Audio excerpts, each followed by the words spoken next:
My son gave me coal. For Christmas, he had no idea I was rich enough to buy his life 10 times over, and I decided to teach him a lesson he'll never forget.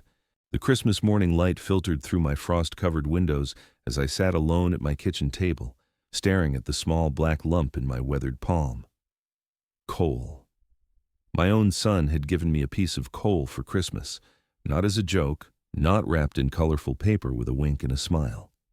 Just coal, handed to me with the kind of cold indifference usually reserved for strangers on the street. "Merry Christmas, Dad," Marcus had said, his voice flat as winter pavement. Behind him stood his wife Jennifer, her arms crossed, lips pursed in that familiar expression of barely contained disgust she'd perfected over the years. Their children, my grandchildren, huddled behind them like they were afraid to catch whatever disease of poverty they thought I carried. I turned the coal over in my fingers, feeling its rough edges, its surprising weight. 73 years old, and this was what my relationship with my son had become. A lump of coal on Christmas morning. But as I sat there in the silence of my modest apartment, something Marcus didn't know, something none of them knew, was burning inside me like the fires that had forged this very piece of coal in my hand. The irony was almost poetic. Here I was, holding coal, while sitting on one of the largest fortunes in the state. My son thought he was teaching me a lesson about being a burden, about not measuring up to his standards of success. What he didn't realize was that I could have bought his entire suburban kingdom 10 times over without breaking a sweat.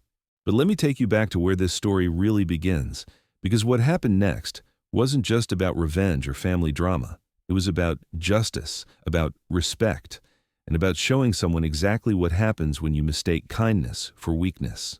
3 hours earlier, I'd been preparing Christmas breakfast in my small kitchen, the same breakfast I'd made every year since my wife Eleanor passed. Pancakes from scratch, the way she taught me, with real maple syrup and fresh coffee strong enough to wake the dead. I'd set the table for 6, even bought those expensive organic eggs Jennifer always insisted on, the ones that cost more than I used to spend on groceries for a week. The apartment wasn't much to look at, I'll grant you that. 2 bedrooms, 1 bathroom, linoleum floors that had seen better decades, but it was clean, it was warm, and it was mine. More importantly, it was where I'd chosen to live, not because I had to, but because I wanted to. Because sometimes the most powerful thing a man can do is live exactly as he pleases, regardless of what others expect. Marcus arrived at exactly 9:30, the way he always did everything, precisely on time, but somehow still managing to make it feel like he was doing you a favor.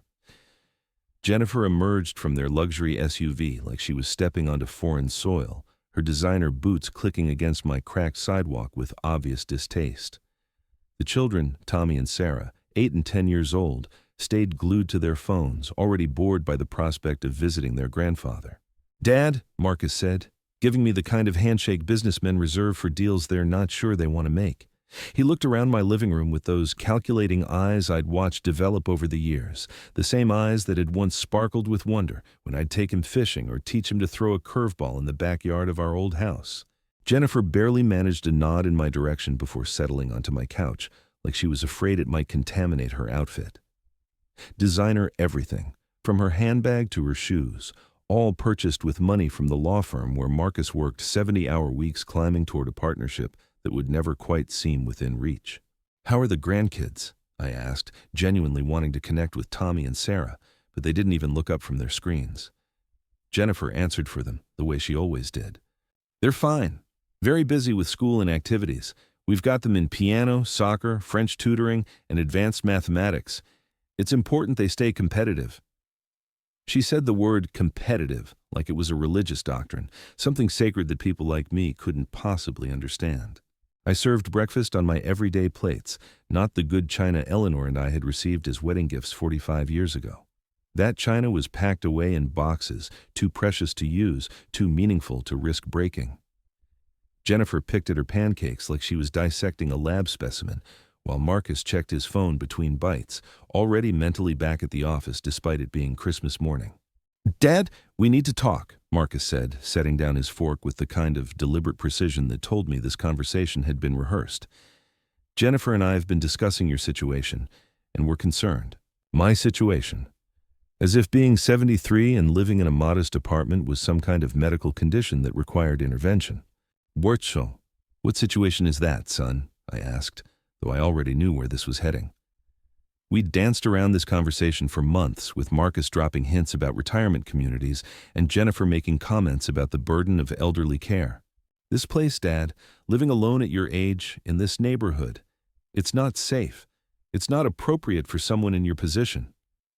He gestured around my living room like he was presenting evidence in court. Jennifer and I think it's time you considered some alternatives. Alternatives. The word hung in the air like smoke from a fire you can't quite locate. Jennifer nodded sagely, as if she'd been appointed the expert on my position in life. There are some lovely facilities in the area, she added, her voice taking on that patronizing tone she used with the children when they'd misbehaved. Places where you'd be around people your own age, where you'd have activities and supervision. Supervision. At 73 years old, my daughter-in-law thought I needed supervision. I see, I said quietly, taking a sip of my coffee. It was still good coffee, the expensive kind I'd been buying for years, though none of them had noticed. And what exactly is wrong with my current situation? Marcus shifted uncomfortably, the way he used to when he was 12 and had to explain a bad report card. Dad, be realistic. You're living on Social Security and whatever's left of Mom's life insurance. This apartment, this neighborhood, it's not where you should be spending your golden years. Social Security and life insurance. If only he knew that my Social Security checks went directly into a savings account I never touched, and Eleanor's life insurance had been just a drop in an ocean he couldn't even imagine. The children barely know you, Jennifer added, as if this was somehow my fault rather than the result of years of canceled visits and last-minute changes to holiday plans. It would be better for everyone if you were somewhere more appropriate, somewhere that reflected your actual circumstances. There it was. My actual circumstances. In their minds, I was just another elderly man struggling to make ends meet, an embarrassment to their carefully constructed image of success. They saw the modest apartment, the old furniture, the simple clothes I preferred, and they assumed they understood my story. Tommy finally looked up from his phone long enough to ask, "Grandpa, why don't you have a big TV like us?" Before I could answer, Jennifer jumped in. "Because Grandpa makes different choices about how to spend his money, sweetie. Not everyone can afford the nice things we have." The condescension in her voice was like a slap across the face, but I kept my expression neutral. Years of business negotiations had taught me the value of controlling my reactions, of never showing your cards until you were ready to play your hand. "I understand your concerns," I said finally, standing up to clear the breakfast dishes, "but I'm perfectly comfortable where I am." Marcus and Jennifer exchanged a look, the kind of look parents give each other when their child is being unreasonable. It was clear they'd expected this conversation to go differently, expected me to be grateful for their intervention, appreciative of their willingness to manage my life for me. "Dad, we're not trying to hurt your feelings," Marcus said, following me into the kitchen. "But you have to face reality. You can't keep living like this indefinitely. Like this, as if choosing to live simply was some kind of character flaw, some failure of ambition or judgment." That's when Jennifer made her fatal mistake. She stood in my doorway, designer purse clutched in her manicured hands, and said the words that would change everything between us forever. "Marcus is right, Dad. It's time you stopped being so stubborn and accepted help. We're trying to do what's best for you, even if you can't see it. Sometimes children have to make hard decisions for their parents." Hard decisions for their parents. The woman who'd never worked a day in her life, who'd married my son straight out of college and spent the last 15 years spending his paycheck faster than he could earn it, was going to make hard decisions about my life. I dried my hands slowly on the kitchen towel, taking my time to process what I'd just heard. Outside, snow was beginning to fall, dusting the parking lot where Marcus's SUV sat like a monument to debt disguised as success. Their monthly payments on that vehicle probably exceeded my rent, but they couldn't see the irony in lecturing me about financial responsibility. "I appreciate your concern," I said, my voice carrying the kind of quiet authority I'd learned in boardrooms where millions of dollars changed hands with a nod or a handshake. "But I think you're misunderstanding something fundamental about my situation."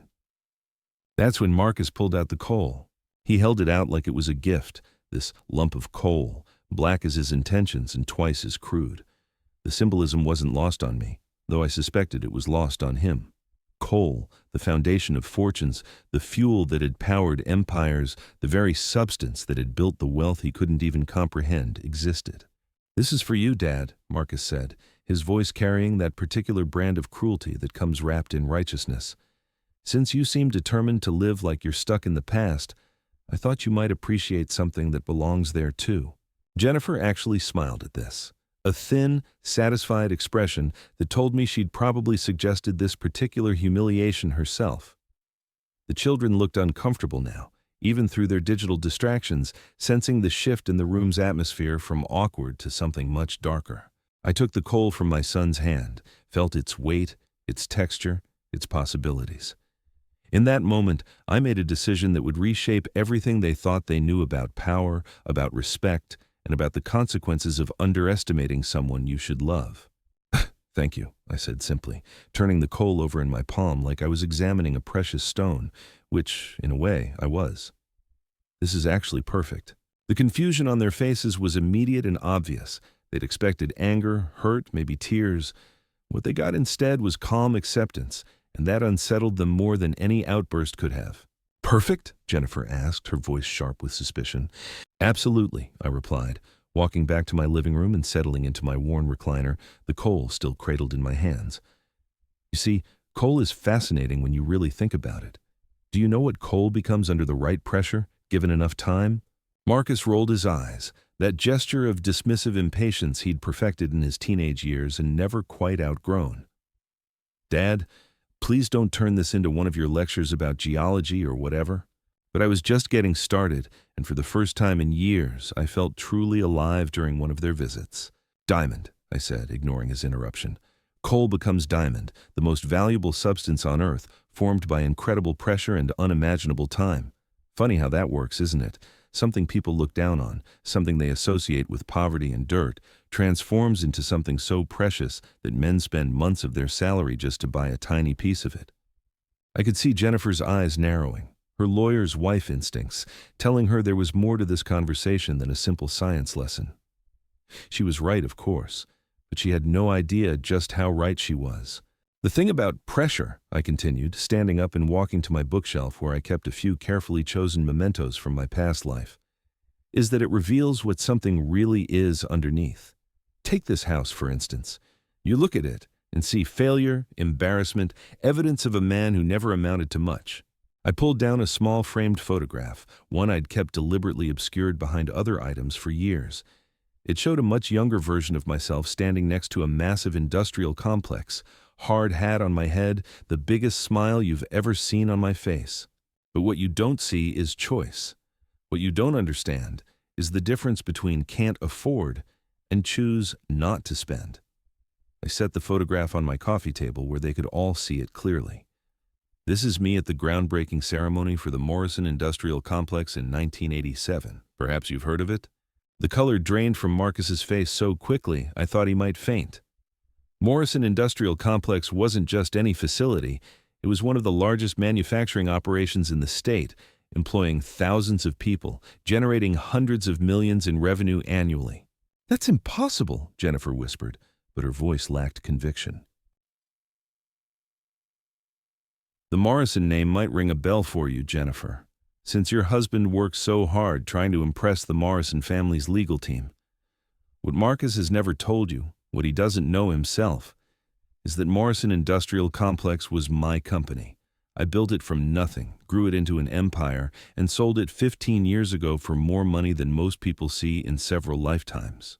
The silence in my living room was so complete you could have heard a snowflake hit the window. Tommy and Sarah had actually looked up from their phones, sensing that something monumental was happening, even if they couldn't understand exactly what. Marcus found his voice first, though it came out as barely more than a croak. "You're lying." I walked to my bedroom, leaving them sitting there with their thoughts and their rapidly crumbling assumptions. From my closet, I retrieved a manila folder I'd kept sealed for years, waiting for the right moment, the right pressure, to reveal its contents. "Bank statements," I said, spreading papers across my coffee table like I was dealing cards in the highest stakes game they'd ever witness.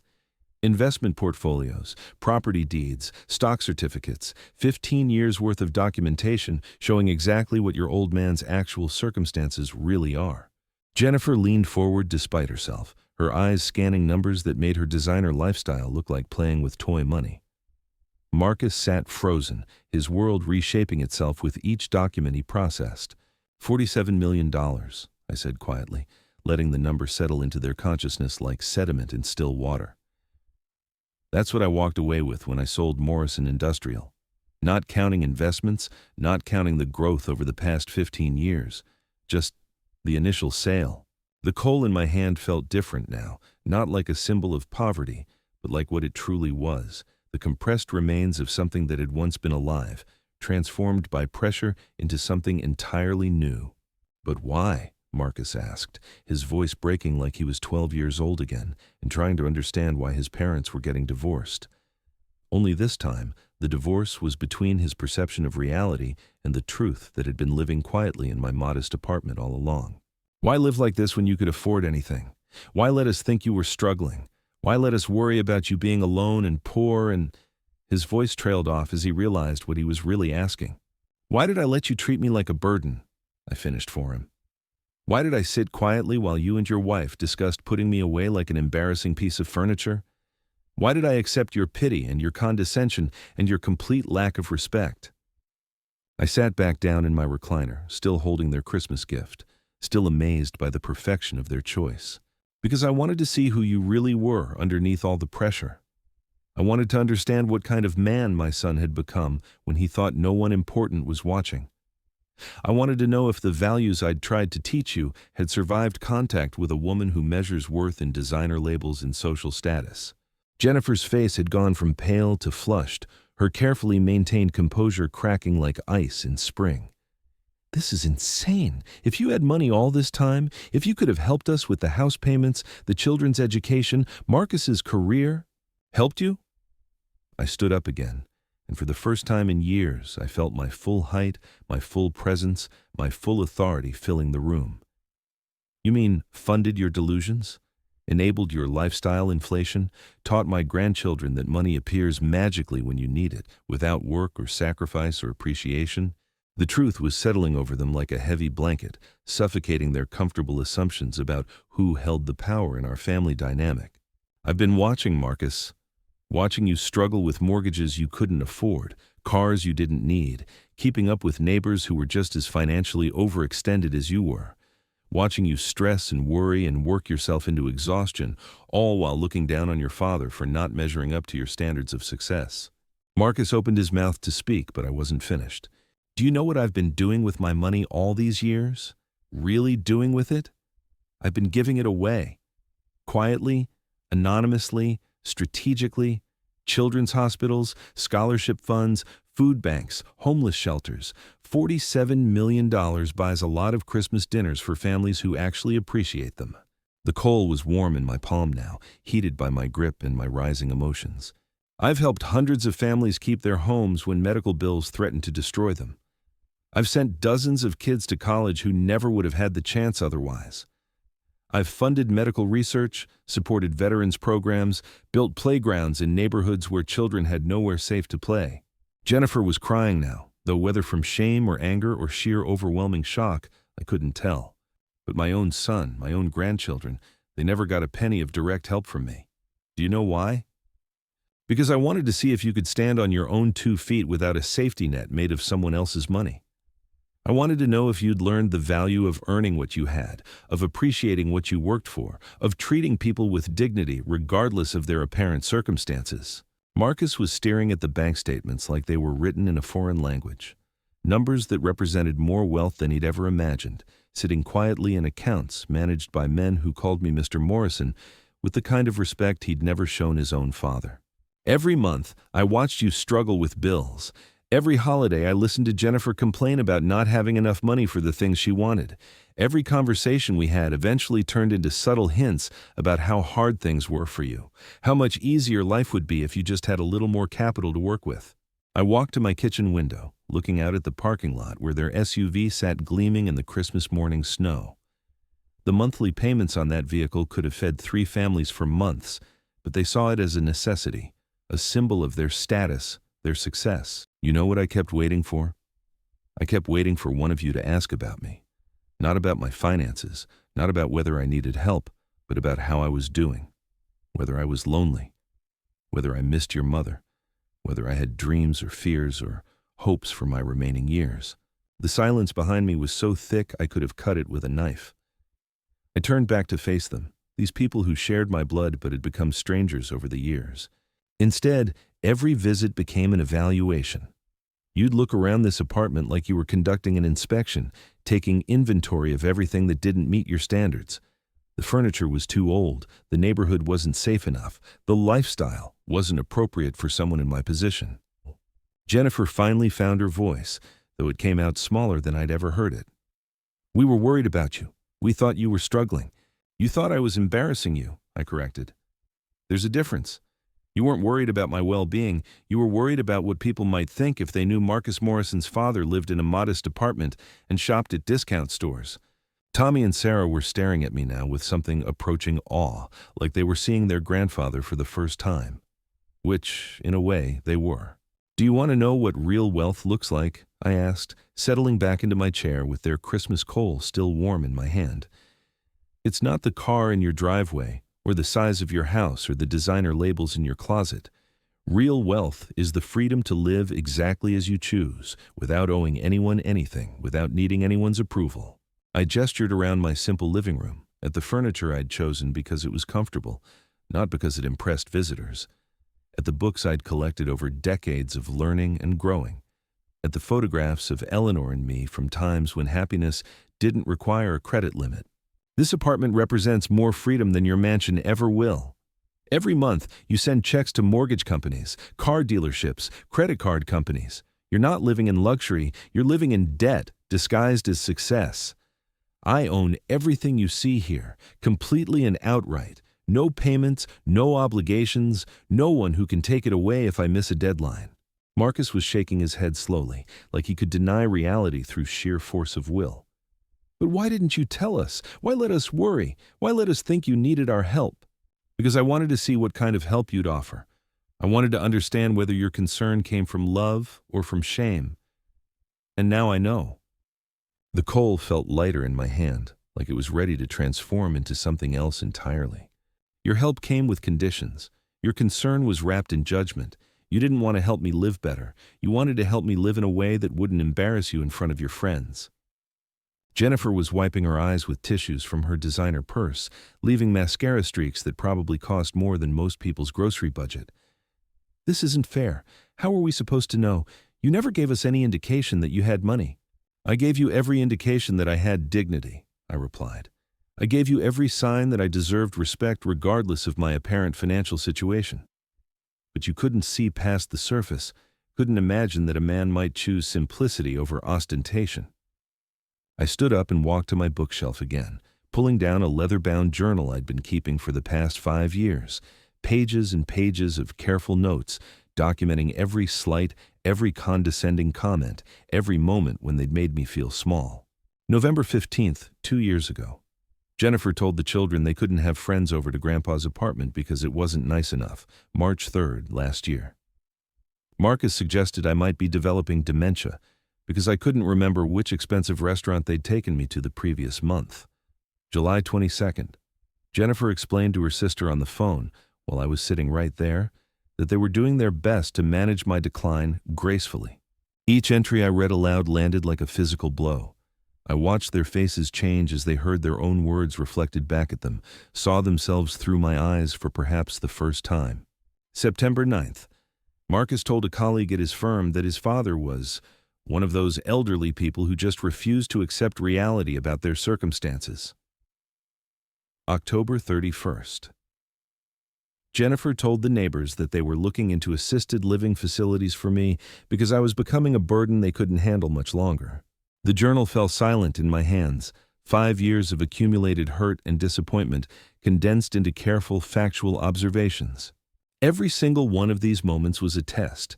Every conversation was an opportunity for you to show me who you really were when you thought I had nothing to offer you. And you failed every single test. Tommy spoke up for the first time since they'd arrived, his young voice cutting through the adult tension like a knife. "Grandpa, are you really rich?" Out of the mouths of babes, the only person in the room brave enough to ask the simple, direct question. Yes, Tommy, your grandfather is really rich, but more importantly, your grandfather is really disappointed. I looked at my grandson, this child who'd been taught to see me as a burden, as someone to be tolerated rather than treasured. Do you know what I wanted to give you and your sister for Christmas this year? Before your parents decided I wasn't worth visiting except to deliver insults disguised as gifts? He shook his head, his phone forgotten in his lap. College funds, full ride scholarships to any university in the country, seed money for whatever dreams you might have when you grow up. The kind of head start in life that money can't buy once you're older, but that can change everything when you're young. Sarah looked up from her own phone, interest flickering in her eyes for the first time all morning. Bim. But then I realized something. If I gave you that money now, you'd grow up the same way your parents did. Entitled, expecting wealth without understanding its responsibility, taking generosity for granted and looking down on people you perceived as having less than you. The weight of missed opportunities hung in the air like smoke from a fire that had burned too long. So instead, I've been setting that money aside for other children. Children whose parents teach them gratitude instead of entitlement. Children who understand that respect isn't something you earn through your bank balance, but something you give freely to people regardless of their circumstances. Marcus finally broke his silence, his voice raw with emotion I hadn't heard from him in years. Dad, I'm sorry. We're sorry. We didn't understand. We didn't know. You didn't want to know, I corrected gently. You made assumptions based on appearances and never bothered to look deeper. You saw an elderly man in a modest apartment and decided you knew his whole story. I walked back to my kitchen table where the remnants of our Christmas breakfast still sat, the expensive organic eggs Jennifer had insisted on, now cold and congealed on plates that had seen thousands of meals over the decades. Do you know why I really live here? I asked, my back to them as I began clearing dishes. It's not because I can't afford better. It's because this place reminds me every day of what really matters. Your mother and I were happiest in our first apartment, smaller than this one, with furniture from garage sales and dreams bigger than our bank account. The dishes clattered softly as I stacked them, the sound of domestic normalcy in a morning that had become anything but normal. We worked together, saved together, built something together. Every dollar we earned mattered because we earned it through sacrifice and commitment. Every purchase was considered carefully because money wasn't infinite. Every moment of luxury felt special because it was rare and appreciated. I turned back to face them, dish towel in my hands like a flag of surrender or maybe declaration of war. Somewhere along the way, you forgot those lessons. You started measuring success by how much you could spend rather than how much you could save. You began judging people by their possessions rather than their character. You lost sight of the difference between having money and being wealthy. Jennifer was staring at her hands now, her perfectly manicured nails seeming suddenly ridiculous in the context of this conversation. What do you want from us now? What can we do to fix this? The question hung in the air like a bridge I wasn't sure I wanted to cross, because the truth was, I didn't know if this could be fixed. Some wounds cut too deep. Some revelations changed the fundamental nature of relationships beyond repair. I want you to understand something, I said, sitting back down with the coal still in my hand. This morning, you came here to manage me, to solve the problem of my existence in your carefully ordered lives. You brought me coal as a symbol of your contempt, your judgment, your complete misunderstanding of who I am and what I represent. The coal caught the light from my kitchen window, its surface revealing hidden depths and complexity that casual observation would never detect. But what you've actually given me is the perfect metaphor for this moment. Coal represents potential energy, stored power, the compressed remains of something that was once alive and growing. Under the right conditions, with enough pressure and time, coal becomes the most precious substance on Earth. I stood up one more time, feeling the full weight of 73 years, of $47 million, of 5 years of accumulated disappointment and hurt. Today, you applied the pressure. Today, you created the conditions for transformation. And just like coal under immense pressure becomes diamond, your contempt has transformed me from a patient, forgiving father into something much harder, much more valuable, and completely unbreakable. The silence that followed was different from all the other silences that morning. This one felt final, decisive, like the moment when tectonic plates shift and reshape the landscape forever. I set the coal down on my coffee table with deliberate care, right next to the bank statements and investment portfolios that had redefined their understanding of reality. The morning light had shifted, casting longer shadows across my living room, and with it came a clarity I hadn't felt in years. "Marcus, do you remember what I told you when you were 12 and wanted that expensive bicycle all your friends had?" I asked, my voice carrying the kind of quiet authority that comes from finally standing on solid ground. He shifted uncomfortably, probably wondering where this was heading. "You said I had to earn it." "That's right. You mowed lawns for 3 months, saved every penny, learned the value of work and sacrifice. When you finally got that bike, you treated it like treasure because you understood what it cost." I picked up one of the bank statements, the numbers still staggering even to me after all these years. "But somewhere along the way, you forgot that lesson." Jennifer's voice came out strangled, desperate. "We can change, we can do better. Just tell us what you want." What I wanted. The question that had been burning inside me for 5 years of accumulated disappointment. "I want you to leave," I said simply. The words landed in the room like stones in still water, sending ripples of shock across their faces. "I want you to go home to your mortgaged mansion and your leased luxury cars and your credit card lifestyles, and I want you to think about what you've learned here today." Marcus stood up abruptly, his face flushing red. "Dad, you can't be serious. We made a mistake, yes, but we're family. You can't just throw us out." Family?" I let the word hang in the air like a question mark. "Is that what you call what happened here today? Is that what you call 5 years of treating me like an embarrassment to be managed?" I walked to my front window, looking out at the neighborhood they found so inappropriate for someone in my position. Mrs. Chen next door was building a snowman with her grandchildren, their laughter carrying through the glass like music. Real family moments, the kind I'd been hoping to have with Tommy and Sarah before their parents taught them to see me as a burden. "You know what the difference is between us, son? You think family is about obligation, about duty, about managing problems and maintaining appearances." I turned back to face them, and for the first time in years, I felt completely in control of my own story. I think family is about choice, about respect, about loving people for who they are, not what they can do for you. Tommy spoke up again, his young voice cutting through the adult tension. "Grandpa, does this mean we can't visit you anymore?" The question broke something inside my chest, but I kept my voice steady.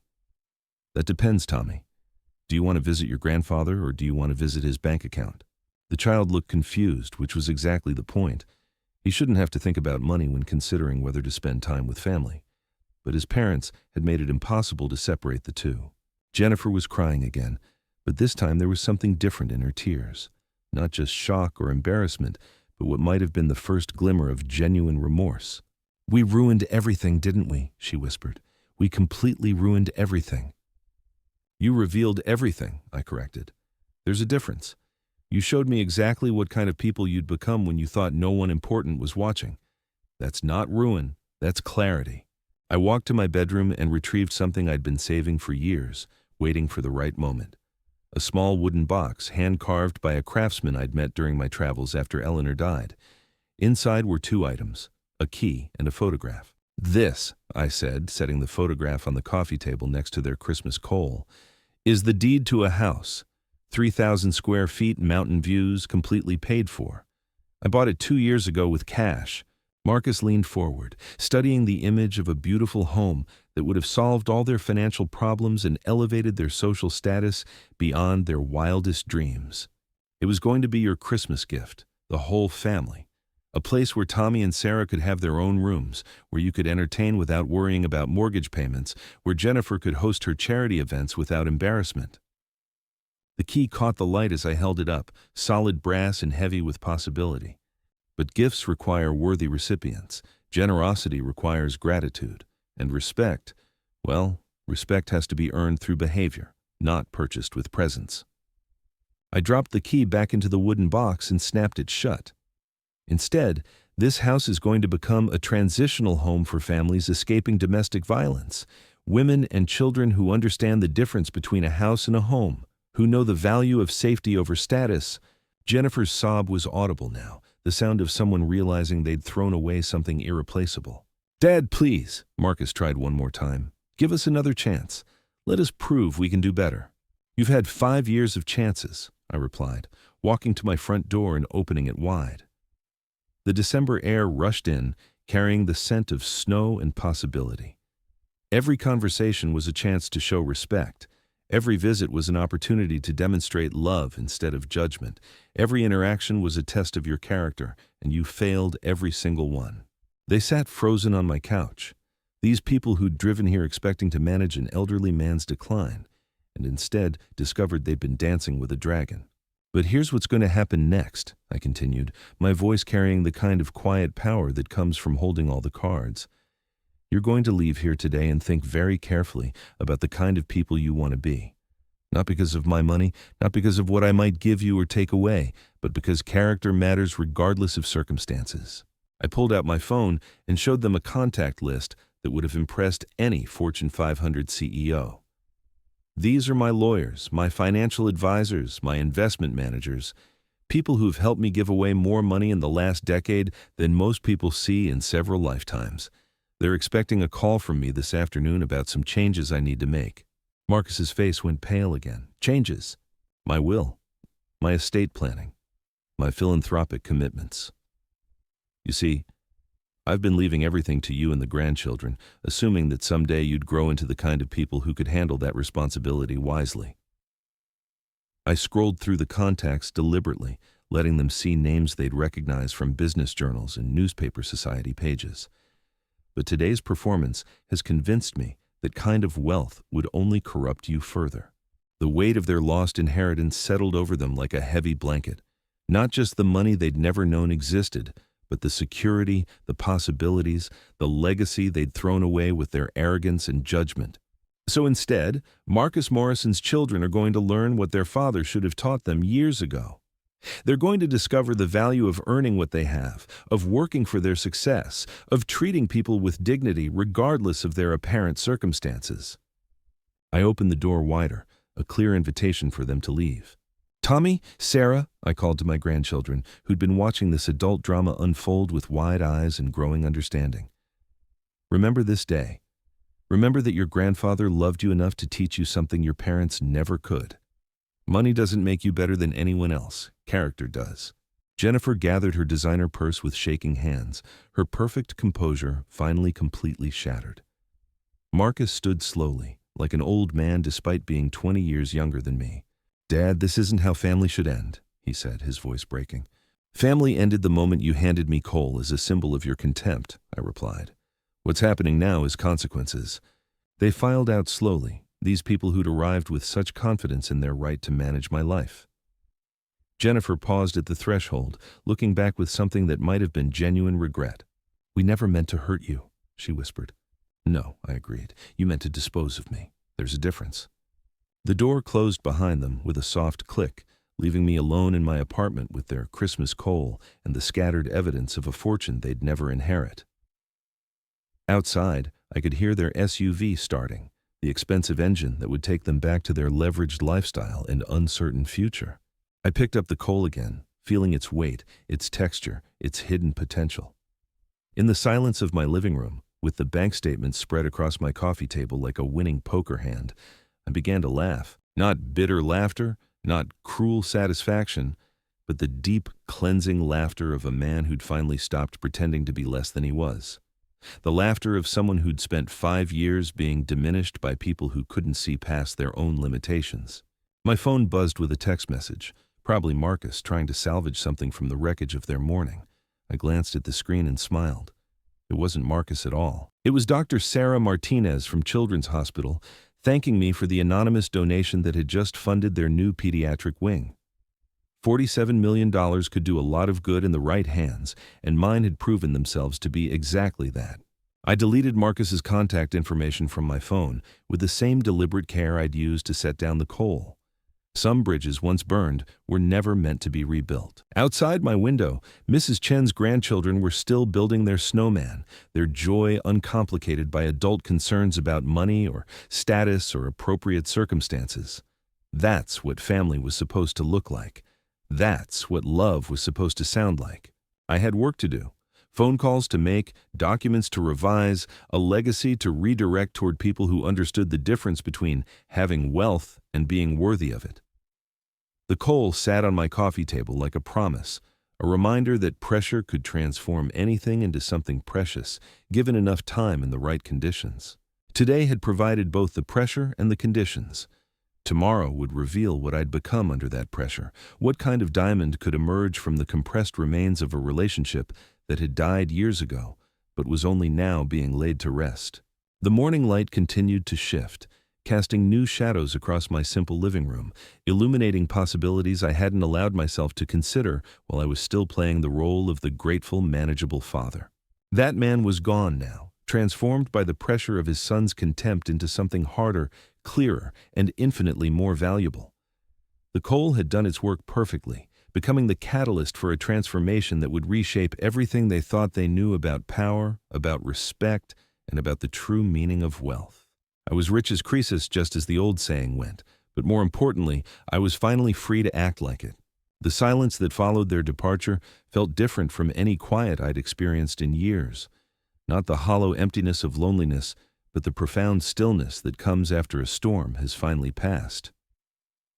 I sat back down in my recliner, the coal still warm in my palm, and began making the calls that would reshape the rest of my life. First, I dialed Harold Pemberton, my estate attorney for the past 20 years, a man who'd helped me navigate the complexities of sudden wealth with the same careful precision he brought to everything else. Harold, it's Morrison. I need to schedule an emergency revision of my will and estate documents. My voice carried a clarity that surprised even me. Everything changes as of today. Of course, sir. Might I ask what's prompted this sudden decision? I looked around my modest apartment at the bank statements still scattered across my coffee table, like evidence in a trial where justice had finally been served. Let's just say my family revealed their true character this Christmas morning, and it wasn't what I'd hoped to see. Harold had been in the business long enough to understand the weight behind those words. I can have the documents prepared by Thursday. Shall we maintain the charitable trust structure we discussed? Expand it. Significantly. I pulled out a notepad and began jotting down numbers that would have staggered my son if he'd still been there to see them. I want to establish educational funds for underprivileged children, medical research grants, housing assistance programs, the works. And the family provisions? Eliminated entirely. They've demonstrated they're not ready for that kind of responsibility. After I hung up, I made my second call. Dr. Martinez at Children's Hospital picked up on the first ring, her voice bright with the kind of enthusiasm that comes from dedicating your life to helping others. Mr. Morrison, I can't thank you enough for this morning's donation. The new wing will help thousands of children over the years. Actually, doctor, that was just the beginning. I'd like to discuss establishing a permanent endowment fund, something that will ensure your facility never has to worry about funding for critical cases. The conversation lasted 40 minutes, during which we planned medical miracles that would have been impossible without the wealth my son had dismissed as non-existent. Real impact, measurable change in the lives of people who would never know my name but would benefit from my choices. My third call went to Maria Santos at the Veterans Housing Initiative, another organization that understood the difference between having a roof over your head and having a home. Maria, it's Morrison. I have a proposition for you. How would you like to expand your program statewide? By the time I finished making calls, the afternoon sun was slanting through my windows at a different angle, painting everything in golden light that seemed to promise new beginnings. My phone showed 17 missed calls from Marcus's number, but I'd turned off the ringer hours ago. Some conversations could wait indefinitely. I walked to my kitchen and began preparing a proper Christmas dinner for one. Not the elaborate feast I'd planned for 6, but something simpler, more meaningful. Eleanor's recipe for pot roast, the one she'd perfected during our early years when we measured ingredients by what we could afford rather than what we preferred. As the roast cooked, filling my apartment with the familiar sense of home, I allowed myself to remember Christmas mornings from decades past. Marcus as a toddler, tearing through wrapping paper with the unbridled joy that only children possess. Eleanor, laughing at his excitement, her eyes bright with the kind of happiness that money couldn't buy, but love created effortlessly. Those people were gone now. The little boy who'd believed his father could fix anything had become a man who saw his father as something to be fixed. The woman who'd taught me that wealth meant having enough to share had been replaced by someone who measured worth in designer labels and social positioning. But that was their choice, their loss, their burden to carry. My phone buzzed with a text message. This time it wasn't Marcus. It was Tommy, my 10-year-old grandson, who'd somehow gotten my number. "Grandpa, I'm sorry about the coal. Mom and Dad are crying and won't tell me why. Can we still be friends?" I stared at those words for a long time, feeling something crack open in my chest that I'd thought was permanently sealed. Children, even children raised in households that prioritized appearances over character, still possessed an innate understanding of what mattered. I typed back carefully, choosing each word with the precision of someone who understood that this conversation could shape a young person's understanding of family, forgiveness, and the difference between love and obligation. "Tommy, you did nothing wrong. The coal was your parents' choice, not yours. Of course we can still be friends, but it has to be because you want to know your grandfather, not because anyone tells you that you should." His response came immediately. "I want to, but I don't understand what happened today. Why was everyone so upset?" How do you explain to a child that his parents had revealed themselves to be people who judged others by their bank accounts? How do you teach a 10-year-old about the corrosive effects of entitlement without poisoning his relationship with the people who were raising him? Sometimes adults make mistakes, Tommy, big ones. Your parents thought they knew everything about me, but they only saw what they wanted to see. Today they learned they were wrong. "Are you really rich like they said?" The directness of children, no manipulation, no hidden agendas, just honest curiosity about the world around them. "Yes, I am. But that's not the most important thing about me. What matters is how I choose to use what I have, and whether I treat people with kindness regardless of what they can give me in return." "Mom said we can't visit you anymore because you're mad at us." There it was. Jennifer, already poisoning the well, already teaching her children that relationships were transactional, that love could be withdrawn when people didn't behave as expected. "I'm not mad at you or Sarah, Tommy. I'm disappointed in your parents, but that has nothing to do with how I feel about you. If you want to visit your grandfather, you'll always be welcome. But it has to be your choice, not something you do because adults tell you that you have to." The conversation continued for another hour, this 10-year-old asking questions with the kind of clarity that comes from not yet learning to see the world through filters of judgment and assumption. He wanted to understand why his parents were upset, why money seemed to matter so much to everyone, why Christmas had gone so wrong. I answered as honestly as I could, explaining that sometimes people make assumptions about others based on what they see on the surface. That real wealth wasn't about having money, but about having the freedom to live according to your values. That family meant loving people for who they were, not what they could do for you. By the time Tommy said goodnight, I felt something I hadn't experienced in years. Hope. Not for reconciliation with Marcus and Jennifer, but for the possibility that their children might grow up to be better people than their parents had become. The pot roast was perfect when I finally sat down to eat. Eleanor's recipe, prepared with ingredients I'd chosen because they were the best available, not because they were the most expensive. The difference mattered, even if no one else was there to appreciate it. After dinner, I poured myself a glass of wine from a bottle I'd been saving for a special occasion. Today certainly qualified, not because of the money I'd revealed or the family I'd lost, but because of the freedom I'd finally claimed. I raised my glass to Eleanor's photograph on the mantel, the one where she was laughing at something I'd said during our anniversary dinner 20 years ago. Back when we thought we understood what the future would bring, when we believed that love and good intentions were enough to guarantee happy endings. "Well, honey," I said to her image, "I finally stopped letting people treat me like I was less than I am. I think you'd approve." The wine tasted like victory, like justice, like the kind of satisfaction that comes from standing up for yourself after years of accepting less than you deserved. Outside my window, Christmas lights twinkled in the darkness, each one representing a family gathering somewhere in the city. Some of those families were probably struggling with their own versions of the drama that had played out in my living room. Others were simply enjoying each other's company, creating memories that would last long after the presents were forgotten. I was alone, but I wasn't lonely. There's a difference between solitude chosen and isolation imposed. Tonight, for the first time in years, I was exactly where I wanted to be, surrounded by exactly the people who deserved to be there. Which, it turned out, was just me and the memory of a woman who'd understood that the best gifts couldn't be wrapped in boxes or deposited in bank accounts. The coal sat on my coffee table like a paperweight, holding down the scattered documents that proved my worth to people who'd never bothered to look for it. Tomorrow, I'd donate it to the local geology museum, along with a placard explaining how pressure and time could transform the most humble materials into something precious. The irony would be lost on Marcus and Jennifer, but maybe someday Tommy and Sarah would visit that museum and understand what their grandfather had been trying to teach them about transformation, about the hidden value in things that others dismissed too quickly. My phone buzzed one more time. Sarah, my 8-year-old granddaughter, had somehow gotten hold of her brother's phone. "Grandpa, Tommy told me you're not mad at us. Is that true?" "That's true, sweetheart. I'm not mad at you at all." "Good. Because I made you a Christmas card at school. But Mom said we couldn't give it to you because you wouldn't appreciate it. But I think you would." 8 years old, and she already understood something her parents had never learned. That appreciation wasn't about the value of a gift, but about the love behind it.